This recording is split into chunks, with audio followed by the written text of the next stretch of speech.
Okay, welcome back mga scalper. Another technical analysis for BTC and wag na nga natin patagalin pa. Simulan natin sa weekly. Kung makikita natin sa weekly is may mga rejection pa rin na nakikita natin. So meaning may mga demand area pa rin dito. So yung support natin is up until here sa 24111. If breakout nyan with volume, possible may ibabagsak pa yung BTC. And yung mga possible scenario, tingnan natin. So daily time frame hanggang 25,166 yung untugan ni BTC ngayon. And if mabasag niya yan, so possible sumundot pa sa baba. And ito nga yung green candle na ICT natin.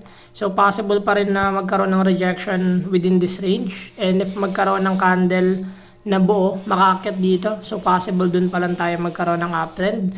So more probably yung pinapakita ni BTC, still downtrend.